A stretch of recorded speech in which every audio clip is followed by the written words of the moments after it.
Beard disasters. Today's video is going to be full of cautionary tales that have taken down some of the greatest beards in history. We're going to start out with minor inconveniences all the way to massive train wrecks. If that sounds fun and interesting and possibly helpful, please hit a thumbs up on the video. My goal is to provide a little bit of entertainment, but also just maybe we help some beardsmen in the future learn from these experiences and they don't have to go through them themselves. Well, guys, if you're new here, welcome to the channel. My name is Dan C. Bearded, and this is all about beards. That's what I cover. That's what I know. That's what I stick to. If you like beards, consider subscribing to get more videos. Maybe go back, check out the old catalog, and really see what's going on.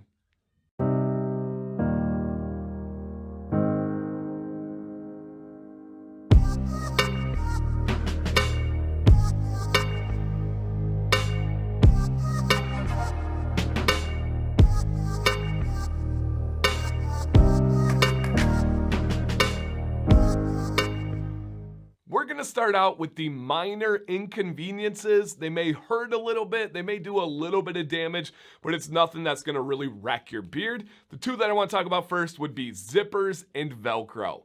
As you're growing your beard longer, you get what I call like level achievements. You level up and you have some new experiences. The beard shake is one. When you put a shirt on and your beard gets stuck in your shirt and you got to plop it out, that's another one.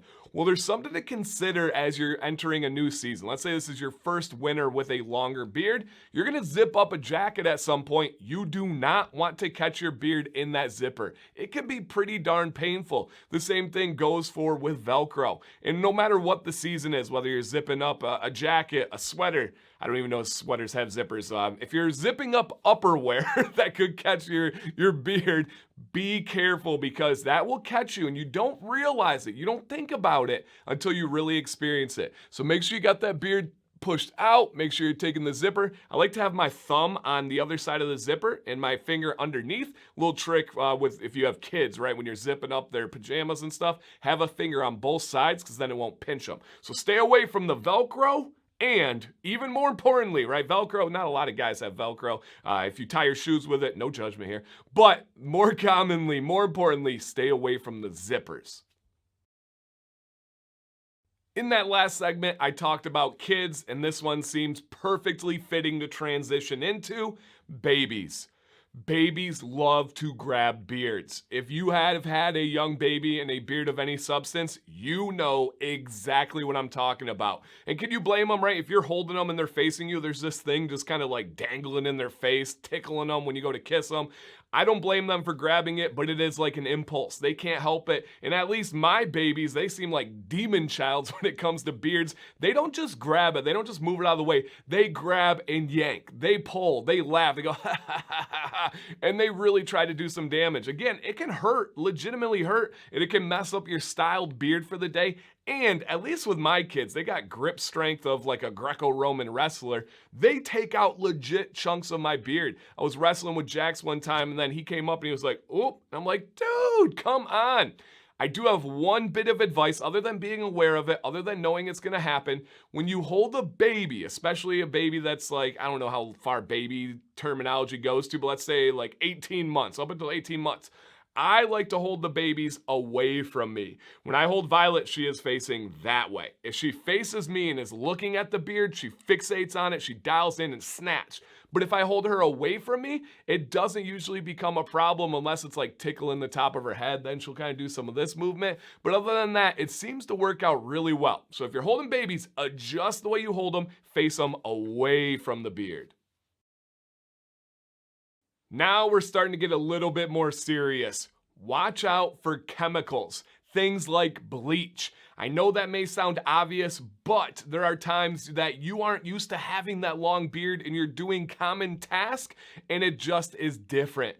For example, I had a buddy that was recently cleaning his shower and he was using a spray bleach inside like it looked like a stand-up type shower, and he was spraying it. He got done. He had bleach dots all over his beard. He had a dark beard, and that bleach literally took the color out and looked like he had little like blonde spots all over his beard just because of spray and the stuff bouncing back off of the shower. Before, it was probably never a problem for him. He didn't even really realize it.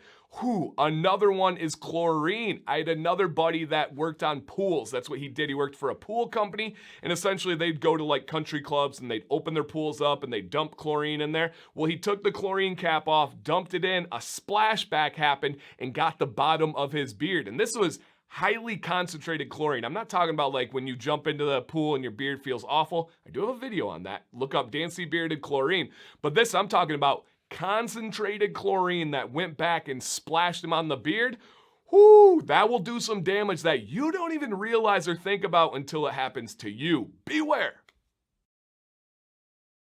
The next one hits a little bit too close to home. It hurts my heart a little bit. I made a video on it, but just in case you missed it, beards and fires do not mix. Now, I went camping a lot this summer. We bought a travel trailer. We were out pretty much every week. And a huge part of camping that I love is building a campfire with my family. Well, one time I was building the fire. It got a little bit too woof, got too big. I was leaning in on one side and right here, singed my beard. I am not the only one that this has happened to. There were many people that left that comment on my video. And the thing is, your beard doesn't even need to like catch fire. It's not like to have problem. When the hair gets too close and gets singed, it is damaged. It like curls up. It gets this really nasty texture feeling to it. Really keep your beard away from fire. Again, like all of this, it sounds obvious, but you don't think about it when you're reaching in and then you have this like 10, 11 inches of facial hair that's just hanging. It can get too close. So please, if you guys are working on a fire, just be aware of it, be conscious, maybe tie it up, maybe put it under your jacket or your shirt, but just think about that, especially when you are leaning. This thing's gonna be hanging. It's gonna go into that fire and you're really gonna regret it. The last one that I'm going to cover today has had several pictures that have gone viral with a beard disaster online, and that would be power tools. Do not get your beard tangled up into power tools. I've not done it personally, but I know that has to hurt, and you can take out a full beard like that. Absolutely no problem. There's one where a guy's holding a power tool and it's got his beard all tangled in it and it's a huge chunk missing out of it. You've probably seen that picture. Another one very recently was posted to my Facebook group, Commands Corner, link in the description. And it was a good buddy of mine, Ed. I actually know Ed. I've hung out with him several times. He lives in my area. He's an awesome guy and has one of the most epic beards in the world. Well, he posted a picture of his power tool and it was legitimately like a chunk of a foot of beard, like my size beard, but taken out. Everybody was like, oh my gosh. It didn't look that bad because this dude has a monstrous beard and a whole lot to it, but it took down the beard. I'm going to post the picture over there, right? You guys have hopefully been seeing it by now. And he did a trim. He evened it all out. I'll show Ed over here right now. He gave me permission to use these pictures. Did a great job. But just think about that pain. Just think about that like gut check. Like, oh, I just did that to my beard. Really be careful around drills. I'm not even a power tool guy. I'm not even going to pretend like I know all the different names of tools. But any tool that's going to spin and possibly grab, keep that away from your beard. We've seen way too many of those viral photos online. To end here, I legitimately need your guys' help. First off, have you ever had a beard disaster? Please leave it down in the comments below. We want to bond together. We want to learn from your experience, maybe get a little giggle out of it, maybe get a little bit of, ooh, that had to hurt out of it. I think this will be really fun to read those comments. And equally as important, is there a disaster that I missed, that I did not cover? I couldn't make this the longest video in the world, and I couldn't think of any other ones that really should be on the spotlight, but I know for a fact I am missing some common ones, some disastrous ones. Let me know if there's something that can interact with your beard that would make for a complete disaster, for pain-wise, for styling, for the damage, any of that. Let me know your experiences and your thoughts. I cannot wait to read these comments. Thank you guys. Keep that beard nice and safe. And this kind of goes with my phrase, stay bearded and stay positive.